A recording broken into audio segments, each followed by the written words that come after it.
Hello everyone, आप सबको मेरा नमस्ते and I hope all of you are doing well. आज मैं आप सबको वाल्मीकि रामायण के बाल कांड के एकोन चत्वारिंश सर्ग यानी 39वां सर्ग पढ़कर सुनाने वाली हूँ। पिछले सर्ग में हमने राजा सगर के पुत्रों की उत्पत्ति का प्रसंग सुना था। इस सर्ग में हम जानने वाले हैं कि कैसे इंद्र राजा सगर के यज्ञ संबंधी अश्व का अपहरण करते हैं और सगर पुत्र सारी पृथ्वी का भेदन करते हैं। तो स्टार्ट करने से पहले मैं विष्णु सहस्त्र नाम के 10वें श्लोक को पढ़ूंगी। ईश्वरो विक्रमी धन्वी मेधावी विक्रमः क्रमः अनुत्तमो दुराधर्ष कृतज्ञ कृत्रात्मवान। जो सर्वशक्तिमान है, पराक्रमशाली है, शार्ंग धनुष को धारण करने वाले हैं, अतिशय बुद्धि वाले हैं, गरुड़ पक्षी पर सवारी करते हैं, वामन होकर संसार को मापने वाले विराट रूप हैं, सबसे उत्कृष्ट हैं, किसी से भी तिरस्कृत न होने वाले हैं, अपने हेतु छोटे से त्याग को भी बहुत अधिक मानने वाले, अर्थात पत्र पुष्पादि तुच्छ सी वस्तु समर्पित करने पर भी मोक्ष देने वाले हैं, पुरुष के प्रयत्न के आधार रूप है, अपनी महिमा से सर्वदा एक जैसे स्थिर रहने वाले हैं, ऐसे भगवान विष्णु हैं। तो स्टार्ट करते हैं एकोन चत्वारिंश सर्ग। इंद्र के द्वारा राजा सगर के यज्ञ संबंधी अश्व का अपहरण, सगर पुत्रों द्वारा सारी पृथ्वी का भेदन तथा देवताओं तथा ब्रह्मा जी को यह सब समाचार बताना।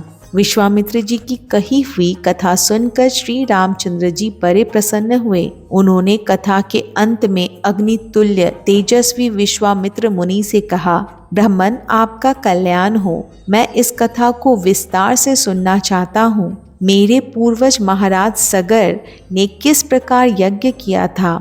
उनकी यह बात सुनकर विश्वामित्र जी को बड़ा कौतूहल हुआ। वे यह सोचकर कि मैं कुछ भी कहना चाहता हूँ उसी के लिए यह प्रश्न कर रहे हैं, जोर जोर से हंस पड़े।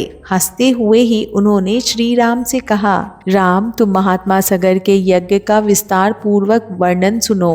पुरुषोत्तम शंकर जी के स्वशुर हिमवान नाम से विख्यात पर्वत विंध्याचल तक पहुंचकर तथा विंध्य पर्वत हिमवान तक पहुंचकर एक दूसरे को देखते हैं। इन दोनों के बीच में दूसरा कोई ऐसा ऊंचा पर्वत नहीं है जो दोनों के पारस्परिक दर्शन में बाधा उत्पन्न कर सके। इन्हीं दोनों पर्वतों के बीच आर्यवर्त की पुण्य भूमि में उस यज्ञ का अनुष्ठान हुआ था।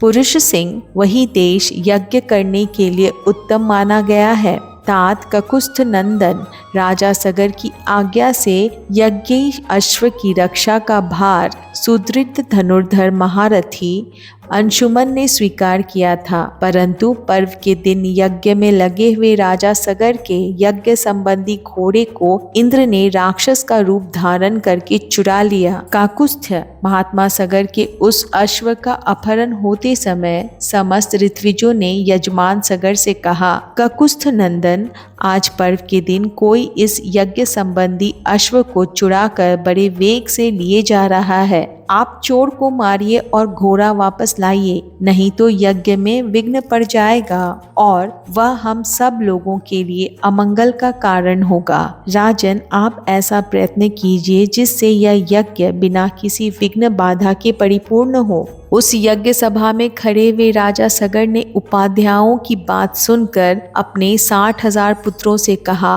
पुरुष प्रवर पुत्रों, यह महान यज्ञ वेद मंत्रों से पवित्र अंतःकरण वाले महाभाग महात्माओं द्वारा संपादित हो रहा है, अतः यहाँ राक्षसों की पहुँच हो ऐसा मुझे नहीं दिखाई देता। अतः यह अश्व चुराने वाला कोई देव कोटि का पुरुष होगा।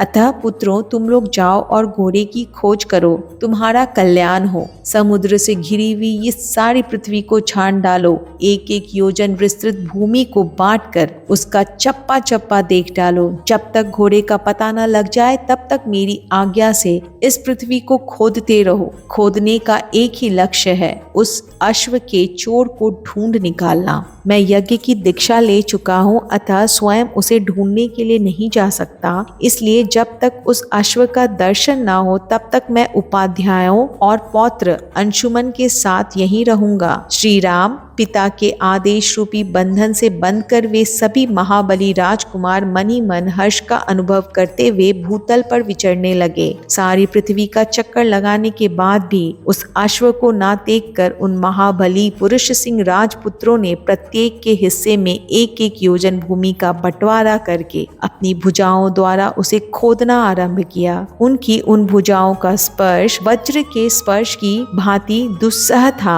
रघुनंदन उस समय वज्र तुल्य शूलों और अत्यंत दारुण हलों द्वारा सब ओर से विदीर्ण की जाती हुई वसुधा अंतर्नाद करने लगी। रघुवीर उन राजकुमारों द्वारा मारे जाते हुए नागों, असुरों, राक्षसों तथा दूसरे दूसरे प्राणियों का भयंकर अंतर्नाद गूंजने लगा। रघुकुल को आनंदित करने वाले श्री राम उन्होंने 60,000 योजन की भूमि खोद डाली, मानो वे सर्वोत्तम रसातल का अनुसंधान कर रहे हो। नृपश्रेष्ठ राम इस प्रकार पर्वतों से युक्त जम्बूद्वीप की भूमि खोदते हुए वे राजकुमार सब ओर चक्कर लगाने लगे। इसी समय गंधर्वों, असुरों और नागों सहित संपूर्ण देवता मनी मन घबरा उठे और ब्रह्मा जी के पास गए। उनके मुख पर विषाद छा रहा था। वे भय से अत्यंत संत्रस्त हो गए थे। उन्होंने महात्मा ब्रह्मा जी को प्रसन्न करके इस प्रकार कहा, भगवान सगर के पुत्र इस सारी पृथ्वी को खोदे डालते हैं और बहुत से महात्माओं तथा जलचारी जीवों का वध कर रहे हैं।